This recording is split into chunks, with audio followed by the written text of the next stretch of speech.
വന്ന പണം വിനിയോഗിക്കേണ്ട രീതി, അതിനെക്കുറിച്ച് സംസാരിക്കും. ഫോർ എക്സാമ്പിൾ, ഞാനൊരു ബില്യനെയറാണ്, ആ മൈൻഡ് സെറ്റാണ്, ബില്യനെയറാണ് ആണെന്ന് വിചാരിക്കുക എന്ന് പറഞ്ഞാൽ അത് സങ്കല്പമായി. ഞാൻ ബില്യനെയറാണ്, എൻ്റെ മൈൻഡ് സെറ്റ് അങ്ങനെയാണ്. ഞാൻ എങ്ങനെയാണ് പണത്തിനെ വിനിയോഗിക്കേണ്ടത്? ഇതിൽ പണത്തിൻ്റെ ഏറ്റവും പ്രധാനപ്പെട്ട ഒരു കാര്യം, പണത്തിൻ്റെ ഒരു വിഹിതം നമ്മുടെ ഈ സമൂഹത്തിൻ്റെ അവകാശമാണ് എന്ന് തിരിച്ചറിയുക എന്നുള്ളതാണ്. നിങ്ങളുടെ ജീവിതത്തിൽ വലിയ മാറ്റങ്ങൾ ഉണ്ടാവണമെന്ന് നിങ്ങൾ ആഗ്രഹിക്കുന്നുവെങ്കിൽ, നിങ്ങളുടെ ജീവിതത്തിൽ വിജയങ്ങൾ ഉണ്ടാവണമെന്ന് നിങ്ങൾ ആഗ്രഹിക്കുന്നുവെങ്കിൽ, അതിന് നിങ്ങളെ സഹായിക്കുന്ന ഒരു വലിയ പ്ലാറ്റ്ഫോമാണ് അൻവർ സാം മാജിക് വൈബ്സ്. നിങ്ങളെ അതിനുവേണ്ടി ഒരുക്കുവാൻ സഹായിക്കുന്ന ഒരുപാട് കോഴ്സുകൾ മാജിക് വൈബ്സ് എന്ന് പറയുന്ന ഈ പ്ലാറ്റ്ഫോമിൽ അവൈലബിൾ ആണ്. അതായത് നമുക്ക് ലഭിക്കുന്ന പണത്തിൻ്റെ ഒരു വിഹിതം നമ്മുടെ സമൂഹത്തിൻ്റെ അവകാശമാണ്, ഔദാര്യമൊന്നുമല്ല, നമ്മൾ കൊടുക്കുന്ന ഔദാര്യമൊന്നുമല്ല, അവകാശമാണ്.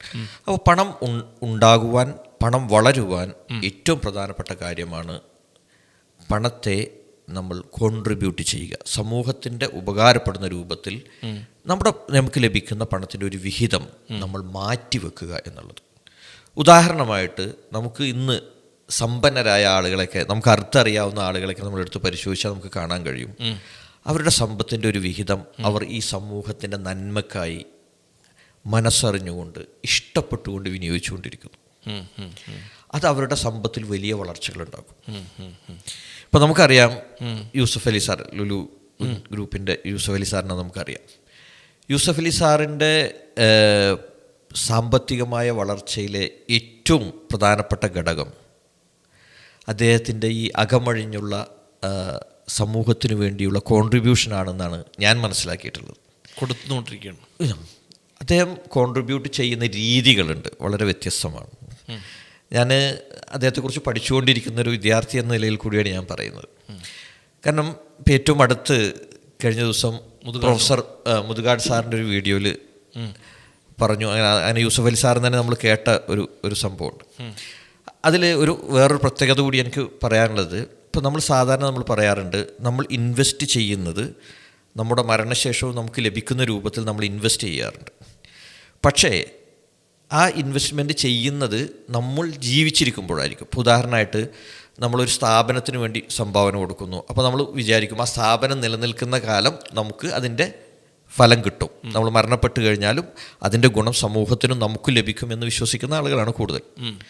അതേസമയം ഞാൻ മരണപ്പെട്ട് കഴിഞ്ഞാലും ഈ കോൺട്രിബ്യൂഷൻ തുടർന്ന് നൽകപ്പെടാൻ ആവശ്യമായിട്ടുള്ളൊരു സിസ്റ്റം ഇന്ന് ക്രിയേറ്റ് ചെയ്യുക എന്ന് പറയുമ്പോൾ ലോകത്ത് ഇങ്ങനെ ചെയ്യുന്ന വേറൊരു വ്യക്തിയുണ്ട് എന്ന് എനിക്ക് തോന്നുന്നില്ല. ഇത് നമുക്കൊരു മാതൃകയാണ്, ശരിക്കും ഒരു മാതൃകയാണ് അദ്ദേഹം. അപ്പോൾ അതിൽ പറയുന്നുണ്ട്, ഞാൻ മരണപ്പെട്ട് കഴിഞ്ഞാലും നിങ്ങൾക്ക് ആ തുക എത്രയാണോ ഓഫർ ചെയ്തിട്ടുള്ള ആ തുക വീണ്ടും നിങ്ങൾക്ക് ലഭിച്ചുകൊണ്ടിരിക്കും. അതിനുള്ള സിസ്റ്റം, അതിനുള്ള കാര്യങ്ങൾ ഞാൻ ഇവിടെ എഴുതി വെച്ചിട്ടുണ്ട്, ക്രിയേറ്റ് ചെയ്യപ്പെടുന്നു. അപ്പോൾ ഇത് സമൂഹത്തിന് നൽകുന്ന ഒരു മെസ്സേജുണ്ട്. ആ മെസ്സേജ് വളരെ പ്രധാനമാണ്. വേണമെങ്കിൽ അദ്ദേഹത്തിന് കൊടുക്കാതിരിക്കാം, അതല്ലെങ്കിൽ ഒരു പ്രാവശ്യം ചെയ്യാലോ. അതെ. അപ്പോൾ അതിനേക്കാൾ അപ്പോൾ ഇതെന്താണെന്ന് വെച്ച് കഴിഞ്ഞാൽ, അപ്പോൾ ഈ പണത്തിൻ്റെ ഒരു വൈബ്രേഷനെ ഇത്രമാത്രം ഉൾക്കൊണ്ട ഒരു വ്യക്തി വേറെ ഉണ്ടാകും തോന്നുന്നില്ല. ഞങ്ങൾ തന്നൊരു ഇൻ്റർവ്യൂവിൽ ഇപ്പോൾ ഇത് പറഞ്ഞപ്പോൾ ആഡോണായിട്ട് പറയുകയാണെങ്കിൽ, ഞങ്ങൾക്ക് തന്നൊരു ഇൻ്റർവ്യൂവിലും അദ്ദേഹം പറയുന്നൊരു കാര്യം എന്ന് വെച്ച് കഴിഞ്ഞാൽ, അഗതികളെയോ അനാഥരെയോ സഹായിച്ചത് കൊണ്ട് ലോകത്തൊരാളും ദരിദ്രനായിട്ടില്ല. തീർച്ചയായും. അപ്പം ഈ പണം എന്ന് പറഞ്ഞ സാധനം ഒഴുകിക്കൊണ്ടേയിരിക്കണം അല്ലേ? അതാണ് നമുക്ക് അതിൻ്റെ അകത്ത് മനസ്സിലാക്കാം. അതായത് നമ്മൾ ആ നൽകുന്നത് മനസ്സറിഞ്ഞുകൊണ്ടും ഇഷ്ടപ്പെട്ടുകൊണ്ടുമാണെങ്കിൽ, ഈ പണത്തെക്കുറിച്ച് പറയുന്നത് ഒരു പഠനത്തിൽ പറയുന്നത്, നമ്മൾ എത്ര പണമാണോ കൊടുക്കുന്നത് അത് എത്രയോ ഇരട്ടിയായി നമ്മളിലേക്ക് തന്നെ തിരിച്ചു വരും. അതെ, തീർച്ചയായിട്ടും. അപ്പോൾ ഇപ്പം നമുക്ക് കുറച്ച് പൈസ ഉള്ള ഒരാളാണ് നോക്കുക, അയാൾ പണം ചെലവഴിക്കുമ്പോൾ അയാളുടെ മനസ്സിൽ കാണേണ്ടത് എന്താണ്? ഞാൻ ചെലവഴിക്കുന്ന പണം ഒരുപാട് ആളുകൾക്ക് ഉപകാരപ്പെട്ട് എന്നിലേക്ക് തന്നെ തിരിച്ചു വരും. ഉദാഹരണമായിട്ട് നമ്മൾ സൂപ്പർ മാർക്കറ്റിൽ പോകുന്നു, അവിടുന്ന് ഒരു സാധനം വാങ്ങിക്കുന്നു, അവിടെ ഒരു 100 രൂപ കൊടുക്കുന്നു നോക്കുക. ഈ 100 രൂപ നമ്മൾ വാങ്ങുന്ന സാധനത്തിൻ്റെ വിലയാണെങ്കിൽ പോലും ഈ 100 രൂപ ആ സൂപ്പർ മാർക്കറ്റിൽ ജോലി ചെയ്യുന്ന ആളുകളുടെ ശമ്പളമായി അവരുടെ വീടുകളിലേക്ക് എത്തും. അതിൻ്റെ ഒരു വിഹിതം, മനസ്സിലായോ? ബ്ലസ് ചെയ്ത് കൊടുക്കും. അപ്പോൾ നമ്മൾ എങ്ങനെ കൊടുക്കണം? ഇത് ഈ ഒരുപാട് ആളുകൾക്ക് ഈ പണം ഉപകാരപ്പെട്ട് അതിൻ്റെ എത്രയോ ഇരട്ടിയായി എന്നിലേക്ക് തന്നെ തിരിച്ചു വരട്ടെ എന്നുള്ളതിനേക്കാൾ ഉപരി എന്നിലേക്ക് തിരിച്ചു വന്നുകൊണ്ടിരിക്കുന്നു എന്ന ഒരു ഫീലിങ്ങോട് കൂടിയാണ് നിങ്ങൾ കൊടുക്കുന്നതെങ്കിൽ നിങ്ങളിലേക്ക് പണം ഒഴുകി വരാനുള്ള സാധ്യത കൂടുതലാണ്.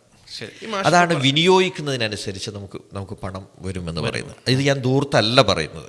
അതായത് ഇതിൻ്റെ അകത്ത് സിമ്പിളായിട്ട് പറയുകയാണെങ്കിൽ, ഒഴുകുന്ന പുഴയെ തടഞ്ഞു നിർത്തിയാൽ അവിടെ മാലിന്യമുണ്ടാവും, അല്ലേ? അതെ, പണം അങ്ങനെയാണ്. പണം ഇങ്ങനെ വന്ന് എനിക്ക് വന്ന് അത് വേറെ ആൾക്കാർക്ക് കൊടുത്ത്, മാഷ്ട വന്ന് എനിക്ക് തന്ന്, അങ്ങനെ ഈ സാധനം പോണമെന്ന്.